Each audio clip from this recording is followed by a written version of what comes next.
Assalamualaikum warahmatullahi wabarakatuh. Apa kabar Anda? Kembali bersama saya Sufian Hadi. Kali ini dalam segmen Kendari Memilih 2024. Sudah bersama saya Ketua Fraksi Partai Golongan Karya DPRD Sulawesi Tenggara, kemudian Ketua DPD MKGR Sulawesi Tenggara, Bapilu DPD Partai Golongan Karya Sulawesi Tenggara, bakal calon wali kota Kendari periode 2024-2029. Apa kabar Pak Aksen? Alhamdulillah Sehat. Bilangan jalan sudah terpasang semua baliho. Iya. Kendari bisa. Maksudnya Kendari bisa gimana itu Pak? Jadi memang sejak 2 tahunan lah yang lalu saya memang sudah mulai memikirkan bagaimana untuk membawa kota Kendari ke depan, sehingga muncullah ide saya bahwa saya harus mengusung tagline Kendari Bisa. Jadi Kendari Bisa itu Kendari berdaya saing, Kendari inovatif, Kendari sejahtera, dan Kendari aman. Ini akan merupakan bagian daripada visi misi ke depan untuk bagaimana kita membuat kota Kendari lebih maju di masa yang akan datang. Majunya seperti apa ini? Berbeda tentunya dengan yang lain. Pasti berbeda. Gambarannya seperti apa? Jadi memang kalau dari sisi berdaya saing, saya selalu melihat bahwa kota Kendari ini diapit oleh 4 wilayah penghasil sumber daya alam nikel. Konawe Selatan, Konawe Kepulauan, Konawe, dan Konawe Utara. Konawe Utara ya. Tapi tidak berdampak langsung terhadap kota Kendari. Padahal semua investor ketika masuk di Sulawesi Tenggara pasti ke kota Kendari. Pasti ke kota Kendari. Dan kota Kendari kan dikenal dengan kota jasa. Gitu. Ya, dan di sini mereka menandatangani kontrak ya. Baik kontrak penjualan maupun kontrak yang nilainya fantastis, baik itu puluhan miliar, jutaan dolar dan sebagainya. Tapi kita tidak mendapatkan apa-apa. Cuman yang kita dapatkan pajak hotel dan pajak restoran karena mereka nginap di situ. Nah, sehingga ke depan kita akan ajak mereka berbicara. Insya Allah ketika saya menjadi wali kota, kita akan ajak mereka berbicara bahwa hasil investasi yang kalian punya di Sulawesi Tenggara, kita bicara, paling tidak yang utamanya adalah uang hasil sumber daya alam kita harus dibelanjakan di kota Kendari, tidak boleh di luar. Sehingga tadi, kalau kita bilang sebagai kota jasa, memang ke depan kita akan membuat Kendari sebagai kota jasa. Dalam artian, semua yang mereka cari ada di kota Kendari, tanpa harus keluar kota, atau keluar daerah seperti Jakarta atau Makassar. Karena kalau uang sumber daya alam kita yang dibawa ke sana belanja, otomatis kita tidak dapat BBH dari sisi PPN-nya. Tapi kalau mereka belanja di sini, ya kita dapat. Dalam artian menambah pundi-pundi pendapatan daerah. Tapi hari ini mungkin sudah berlaku, itu tidak maksimal ya? Gimana? Saya kira tidak. Jadi begini, salah satu contoh terkecil. Rata-rata orang yang datang investasi di Sulawesi Tenggara, mayoritas saya kenal lah, karena saya mantan pimpinan Komisi 3. Komisi 3 yang bergerak di bidang pertambangan. Jadi mereka sudah, kalau mereka menambang sudah tidak lari 1,5 miliar untungnya untuk 1 tongkang. Untuk 1 tongkang? Satu perusahaan. Satu perusahaan itu keuntungan bersih di luar semua biaya operasional. Yang saya maksud begini, mereka rata-rata orang Jakarta, salah satu contoh kecil, mereka doyan minum kopi Starbucks. Kopi Starbucks. Tapi kita tidak punya di Kendari. Sehingga kalau mereka sudah dapat duit, mereka kan butuh refreshing. Akhirnya masuk kota Kendari tidak dapat, dia keluarlah ke daerah, apakah ke Makassar, Surabaya, atau Jakarta. Yang notabene dia sudah kantongi uang hasil sumber daya alam kita ini. Ketika tiba di mall, dia minum kopi, dia beli 100.000, jelaslah dia mau belanja apa saja semua dibelanjakan di situ. Inilah salah satu kerugian kita. Dalam artian uang sumber daya alam kita tidak dibelanjakan di kota Kendari, tapi mereka belanja di luar daerah. Nah, sehingga ke depan pemerintah harus memikirkan apa yang menjadi kebutuhan mereka, kita siapkan di sini. Bayangkan saja pengusaha atau penambang dari Morowali jauh-jauh datang belanja di kota Kendari, Pak. Karena pertama jarak akses lebih dekat daripada harus dia ke Palu. Nah, itu. Sehingga ini juga yang menjadi concern saya, bahwa kita diapit oleh 4 penghasil sumber daya nikel. Sayang kalau kesempatan ini kita tidak maksimalkan untuk bisa menambah pendapatan asli daerah kita. Dari sisi lain yang saya bilang tadi, nanti kita akan ajak mereka diskusi, kita akan ajak mereka bicara bahwa mereka datang di Sulawesi Tenggara, contoh saja, dengan datang ke sini membawa modal 1 miliar. Ketika menambang di akhir tahun menjadi 100 miliar, berarti dia punya keuntungan 99 miliar. Kita mau 99 miliar, jangan dia bawa pulang semua ke kampungnya. Dalam hari ini Jakarta, Surabaya, atau Makassar. Yang kita harapkan bagaimana pemerintah mendiskusikan dengan mereka, membantu pembangunan kemajuan yang ada di kota Kendari. Yang ada di pikiran saya, salah satu contoh adalah, saya selama menjadi anggota DPR, saya melihat sudah kurang lebih 6-7 kali event nasional diselenggarakan di Sulawesi Tenggara yang menghadirkan presiden. Tapi kita tidak punya hotel yang memadai, yang mempunyai ballroom ataupun yang convention center yang bisa menampung semuanya. Akhirnya peserta datang, sebagian tinggal di Kelaro, berbagi di hotel semua sampai dengan hotel Melati. Sampai yang paling kecil-kecilnya ya. Ketika acara mau dimulai, Pas Pampres sudah langsung clearance, tidak boleh masuk. Ini kan kasihan mereka sudah jadi peserta jauh-jauh dari daerah, harus datang sini menghadiri acara karena cuman keterbatasan tempat, sehingga mereka tidak bisa masuk. Tapi kalau ke depan kita punya hotel, kita punya ballroom yang bisa menampung banyak, semua situ kita tampung. Sekali lagi, pemerintah punya banyak aset dalam bentuk tanah. Aset Dalam bentuk tanah. bentuk tanah ya. Sekarang kita tinggal ajak para investasi ini membicarakan. Iya. Kita meyakinkan mereka, bantulah pemerintah dalam hal pembangunan. Karena kalian juga kan sudah punya investasi di Sulawesi Tenggara. Berarti kalian akan merasa Kendari adalah rumah kedua atau second home. Yang Kan ada yang sudah menikah duluan di sini. yang notabene berarti investasi mereka harus tinggal di sini. Yang kita sampaikan, Anda tidak akan dirugikan. Dalam artian misalkan ini tanah tadi kita jadikan penyertaan modal bagi Pemda kan itu. Yang pasti pemerintah dilarang berbisnis. Yang boleh berbisnis adalah perusahaan umum daerah. Ini yang harus kita maksimalkan.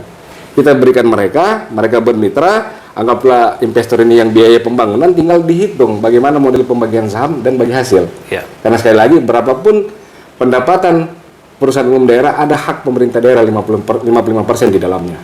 55%. Jadi kalau misalkan perusahaan daerah dapat keuntungan 10 miliar per tahun, berarti 5,5 miliar. Itu di luar dari DBH itu ya? Di luar dari DBH. Ini sumbangan PAD murni. Iya. Sumbangan PAD murni yang masuk ke dalam perusahaan daerah. Yang seperti bilang tadi, kalau ini sudah terjadi, otomatis kan kita sudah tidak terlibat. Kita cuma sebagai pemegang saham.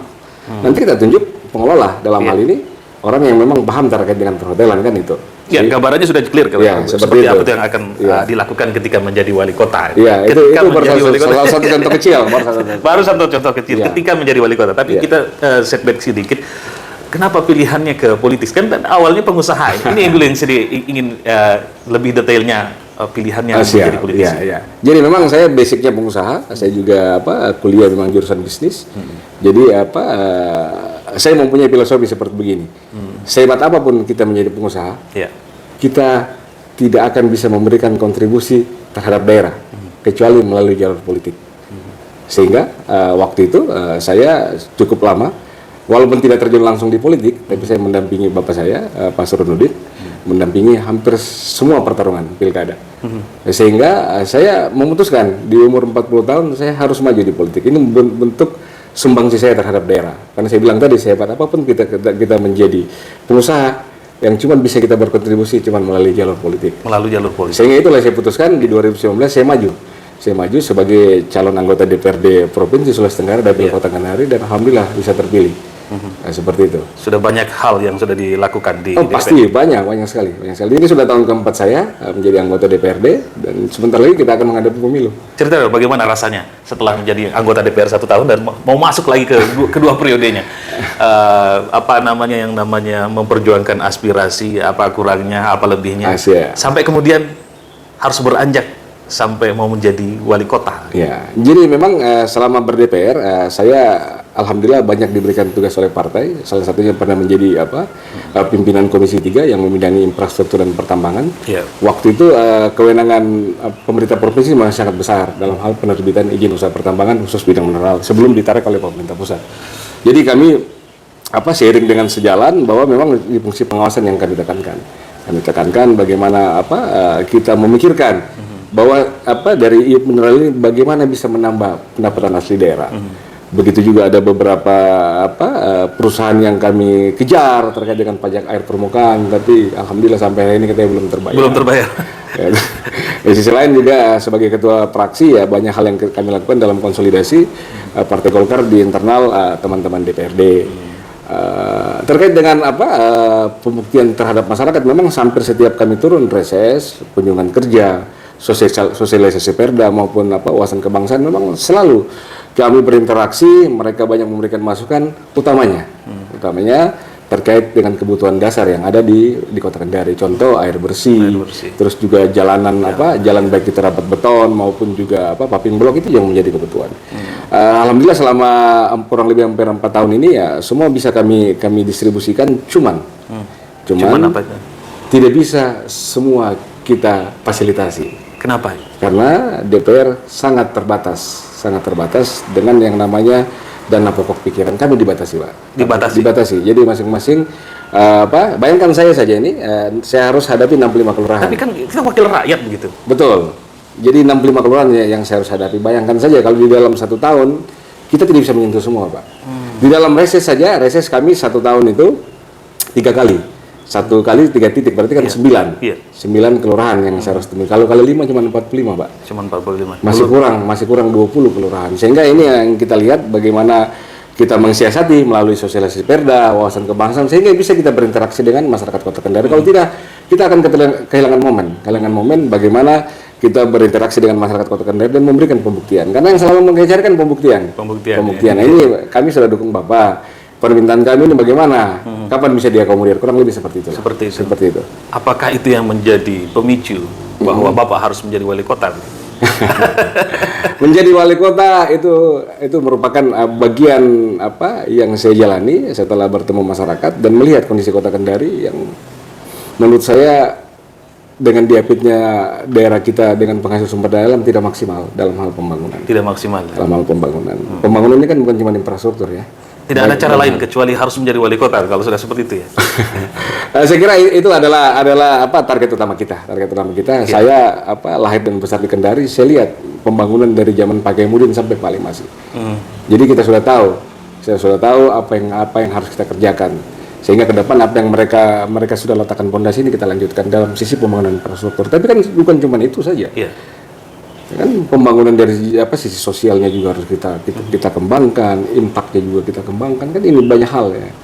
Mungkin hampir setiap hari Pak Sufyan sebagai wartawan bisa melihat bagaimana Kota Kendari ini yang notabene sudah dalam kategori krisis narkoba kan. Ini juga harus kita pikirkan. Makanya di dalam tagline saya bisa itu kan ada dengan kata aman. Seperti itu. Ada kata amannya ya. Ya. Berdaya saing, inovatif, sejahtera dan aman. Saya kembali sedikit AJP, Aksan Jaya Putra dari Haji Suronuddin Dangga STNM. Pilihannya menjadi wali kota, kenapa bukan menjadi Bupati Konawe Selatan? Kenapa orang tua ada di situ gitu? Jadi saya memang sejak dari awal bertarung di politik ingin menghilangkan bayang-bayang orang tua. Makanya saya pilih Kota Kendari.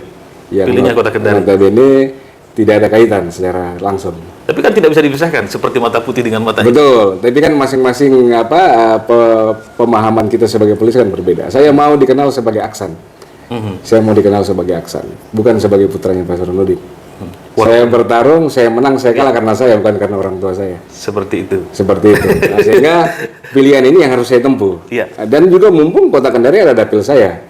Saya sudah berjuang melakukan segala upaya untuk masyarakat Kota Kendari. Sekarang ya kita ada ruang terbuka, kenapa tidak? Semua orang punya hak yang sama dalam merebut pimpinan. Kenapa tidak sekalian menjadi gubernur saja kalau begitu? Saya kira itu adalah episode kedua itu. Episode kedua. Ya, karena kalau mau jadi gubernur lebih mudah ketika kita menjadi wali Kota Kendari. Karena kenapa? Kota Kendari adalah ibu kota provinsi Sulawesi Tenggara. Akan lebih mudah kita dikenal daripada kita menjadi kepala daerah di daerah lain. Kepala daerah di daerah lain yang lebih luas Sulawesi Tenggara. Ya, seperti itu. Ya, mudah-mudahan ini menjadi nasib yang baik untuk kita, Pak AJP. Dan saya ingin sedikit kembali mengapa menjadi pilihannya menjadi wali kota itu. Titiknya di situ, bahwa Sultra memilih, Kota Kendari memilih ini pilihan menjadi wali kota ini. Ya, jadi begini, ini kan sebentar lagi adalah pemilu tahun 2024. Kami sebagai petahana dalam tanda kutip diwajibkan untuk bertarung kembali. Diwajibkan menjadi untuk bertarung kembali sebagai calon anggota DPR. Sebagai anggota DPR. Bagi saya ini bukan persoalan. Jadi memang saya melalui jalan ini ya karena memang jalan yang tidak bisa saya hindari. Tapi bukankah itu menjadi satu kerugian? Sudah menghabiskan waktu yang cukup sampai kemudian energi yang banyak di situ menjadi caleg, lalu kemudian mundur tiba-tiba mau maju wali kota. Saya kira tidak. Kali itu pemahaman yang salah. Bagaimana? Yang salah. Jadi pilcaleg dan pilkada ini kurang dari 1 tahun. Ya. Ketika saya mencaleg dan insya Allah terpilih kembali dengan target suara yang saya sudah tentukan, ini merupakan saldo suara saya untuk pilkada. Karena kurang dari target berapa suara? Saya target 30.000. 30.000 suara. Kenapa 30.000? Karena pemenang pilkada 2017 cuma 62.000. 62.000. Sudah bisa jadi wali kota. Oh, dari sekian wajib pilih itu ya. Dari sudah bisa jadi wali kota. Sekarang dengan 30.000 ini masa kok tidak yakin saya bisa jadi wali kota? Sedangkan calon lain belum bekerja, saya sudah bekerja dulu. Kalau tahun lalu dapat saya yang lalu 13.659. Jadi saya kali lipat gandakan lah. Di atas 50% harus. Nah, itu. Saya lipat gandakan kan berarti kalau dikali 2 kan sekitar 27.000, saya tambahkan lah genapkan 30.000. Itu. Jadi dari sini ada 4 hal yang saya harus yakinkan. Ketika di pileg ini saya berhasil bisa mendapatkan target suara saya, ada 4 hal yang saya yakinkan. Yang pertama, saya yakinkan masyarakat Kota Kendari bahwa saya adalah kandidat wali kota yang paling siap. Buktinya suara saya sudah ada. Sudah ada. Yang Sudah kedua, dasar, ya? saya yakinkan partai saya sendiri Golkar untuk mengusung saya. Ya. Yang ketiga, saya yakinkan partai lain yang akan bergabung. Ya. Yang keempat, saya yakinkan birokrasi di mana kalian akan berdiri. Seperti itu. Jadi 4 hal ini yang harus saya lakukan. 4 poin ini memang tujuannya itu. Karena sekali lagi bahwa pertarungan ini kan menurut saya dia satu jalur, apalagi yang kurang lebih 1 tahun. Ya. Sehingga pencapaian suara kita ini akan kita bisa lebih maksimalkan karena infrastruktur sudah terbentuk. Mohon maaf kalau kandidat lain yang belum bekerja, oke lah kau punya infrastruktur, tapi belum bisa ada pembuktian. Ya. Nah itu. Tapi ini kan suara pribadi nanti. Suara pribadi. Harus digenjot sampai dengan 30 30.000. Hal yang lain bahwa kursi yang harus cukup kan perolehan suara di tingkat kota Kendari. Kota Kendari, DPRD ya, Kota. betul. Nah ini kan pasti ada peran tentunya Betul, di dalamnya. betul. Bagaimana itu? Jadi kan posisi sekarang anggota DPR di Kota Kendari kan dari Golkar cuma 5. 5. Jadi memang kita sudah sepakat bahwa ini kita akan tingkatkan menjadi 7. Sehingga tinggal kita lihat dapil-dapil potensial yang mana ini yang akan kita genjot. Paling tidak kan sisa menambah 2. Ya. Saya kira dengan petahana yang ada 5 ini pasti semua mati-matian mempertahankan kursinya.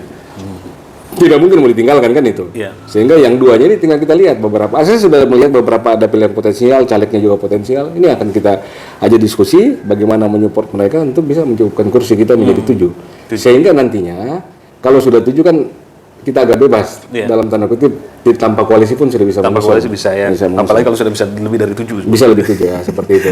Tinggal memilih siapa wakilnya. Ngomong-ngomong siapa rencana wakilnya? Belum. Semua masih kita lihat, semua masih kita tracking, semua masih kita survei. Setelah pemilu lah baru kita bicarakan. Yang pasti di dalam kantong saya sudah ada beberapa nama yang menurut saya potensial dan sudah kita melakukan tracking, kita melakukan survei. Nanti ketika waktunya tiba kita akan bicara, apalagi kalau mereka memang kader partai ya, kita harus bicara partainya dulu. Jangan sampai kita bicara individunya oke, partainya tidak oke. Nah, saya kira etika politik seperti itulah. Kalau dia kader partai, kalau dia non kader partai lebih mudah kita komunikasikan. Kalau Golkar mungkin sudah tuntas gitu. Partai yang lain bagaimana? Saya kira masih berjalan. Saya kira juga partai-partai besar ini mereka juga pasti akan berdasarkan survei. Mereka juga tidak mau gegabah karena ini kan pilkada serentak. Komunikasinya dengan partai apa saja yang sudah ada? Yang pasti partai pemerintah. Pasti partai pemerintah. Oke, kalau begitu kita sedikit bergeser ini. Pemilihan legislatif 2024 kemudian pemilihan presiden kan belum jelas ini presidennya siapa? Yang mana nih? Untuk di Golkar sudah jelas ya? Di Golkar kami pada saat Rakernas memberikan mandat kepada Pak Ketum Pak Erlangga Hartarto untuk menentukan pilihan mau 01 ataupun 02. 02 ya. Tidak ada masalah. Selama ketua kami maju di Pilpres. Kalaupun juga endingnya ternyata tidak salah satunya ya kami tetap terima sebagai kader partai. Cuman mandat itu sudah kami berikan kepada ketua partai untuk segera menentukan pilihan. Katanya di Agustus sudah akan diputuskan apakah maju sendiri atau berafiliasi dengan kandidat lain. Tinggal kita tunggu saja tanggal mainnya. Sedikit lagi diputuskan ya. Iya. Kira-kira itu pasti akan ada pengaruhnya tentunya kalau pemilihan presiden. Pasti. Makanya kami berharap bahwa ketua umum kami dia maju. Mau 01 02 ini kan sebagai bagian daripada untuk mengangkat elektoral. Kalau ada ketua yang maju kan akan lebih mudah. Jualannya juga akan lebih oke. Nah, seperti itu. Rilis terakhir survei untuk Partai Golkar di Kota Kendari yang Pak AJP terima. Bagaimana? Saya belum dapat. Ya, tapi tingkat penerimaan untuk Pak HJP hari ini tentunya sudah ada, sudah ada menjadi dasar untuk maju menjadi itu. Sekarang saya ingin tanyakan AJP Aksan Jaya Putra ini kalau berbicara kualitas, sudah memiliki, kemudian termasuk isi tas seperti itu. Bagaimana menjawab hal ini? Ada yang harus kita jawab bahwa pemilihan tidak lepas dari isi tas itu. Betul. Nah kemudian masuk di pemilihan lagi beberapa tahun yang kemudian tidak ada satupun panwas kita, orang-orang kita, sahabat-sahabat kita yang bisa membuktikan itu. Padahal itu terjadi di depan mata gitu. Gimana? Jadi pilkada ini banyak variabelnya. Ini kita bicara pilkada. Pilkada banyak variabel, bukan cuma persoalan elektabilitas, popularitas, isi tas, tapi banyak sekali, Pak. Sekali lagi, pilkada membutuhkan biaya, tapi juga bukan uang penentu kemenangan. Itu perlu diingat. Sekali lagi bukan uang penentu kemenangan. Bagaimana kita meyakinkan masyarakat untuk menyukai kandidatnya? Kalau sudah terlanjur tidak suka, biar kau kasih berapa dia tidak akan pilih. Oleh karena itu, yang paling tepat sekarang kita perbanyak interaksi dengan masyarakat, dengan calon pemilih kita. Terus kita melihat apa yang menjadi kebutuhannya. Alhamdulillah saya juga masih posisi anggota DPR, masih gampang saya akomodir. Apalagi yang berkaitan dengan infrastruktur maupun juga bantuan-bantuan yang lainnya kan seperti itu. Jadi memang seperti dibilang tadi, memang membutuhkan biaya. Pesta kawin saya pakai biaya, Iya. apalagi pesta rakyat kan itu. Nah, yang kita harus pikirkan memang secara infrastruktur kita siap, bagaimana kita membiayai teman-teman bekerja ini, karena kan dari beli bensinnya, beli rokoknya kan semua biaya, belum cetak atribut. Nah itu. Jadi sekali lagi memang bahwa pilkada membutuhkan dana. Kos politik semakin besar dong kalau sudah seperti itu. Yang pasti ya, makanya mereka sering tanya saya, berarti Bapak belanja 2 kali karena ikut pileg dan ikut pilkada. Itu dia. Tidak ada masalah, sebagai politisi kita harus siap. Harus siap, itu adalah ada konsekuensi. Sekarang saya sebagai petahana harus mempertahankan kursi saya, kan tidak enak juga kursi saya diambil orang. Persoalan nanti pilkada saya mundur itu urusan kedua.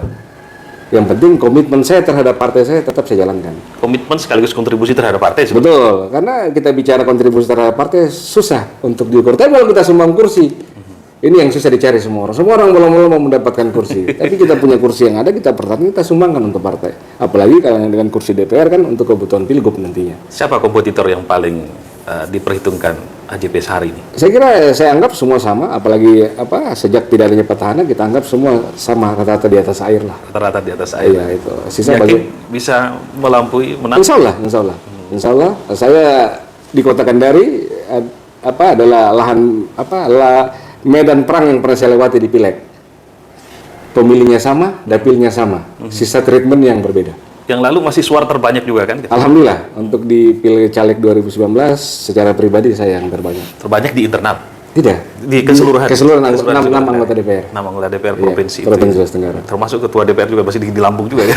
Alhamdulillah. Oke, ada hal yang lain yang bisa disampaikan sebagai closing statement kita bahwa legislatif 2024 Rabu tanggal 14 Februari 2024 kemudian beberapa bulan kemudian beranjak ke pilkada. Nah, silakan disampaikan, mau kampanye langsung karena segmen kita adalah Kendari memilih. Silakan. Terima kasih. Jadi memang pertarungan di Kota Kendari menuju Pilwali tahun 2024 saya mengusung tagline Kendari Bisa. Jadi Kendari berdaya saing, inovatif, sejahtera dan aman. Di dalam Kendari Bisa ini hampir setiap kesempatan saya sampaikan bahwa bagaimana kita memaksimalkan peningkatan pendapatan asli daerah di Kota Kendari. Oleh karena itu saya sedang menggarap atau mengusung nanti akan membuat CBD, Central Business District, di mana ini menjadi kota bisnis. Semua usaha kita masukkan di dalam yang berbau bisnis, baik itu hotel, restoran, tempat hiburan dan lain-lain, sehingga kita bisa mengejar pendapatan asli daerah yang lain. Dari sisi lain, dari sisi pertambangan juga kita akan maksimalkan. Ada beberapa konsep yang saya sudah sering sampaikan, ini juga bisa menambah pendapatan asli daerah kita. Perlu diingat, pemerintah Kota Kendari yang lama memiliki utang, ini harus dibayar siapapun wali kotanya. Ini harus kita pikirkan, karena kalau ini kita tidak selesaikan, ini akan menjadi beban daerah dan kita tidak akan bisa membangun karena memikirkan utang. Dari sisi inovatif, saya lihat juga beberapa kemajuan teknologi ini harus kita terapkan, baik dari sistem perbankan, begitu juga teman-teman ASN kita harus latih mereka menjadi lebih inovatif dengan membuat berbagai macam inovasi yang berbasis IT. Dari sisi kesejahteraan, saya kira siapa kepala daerah yang tidak mau masyarakatnya sejahtera.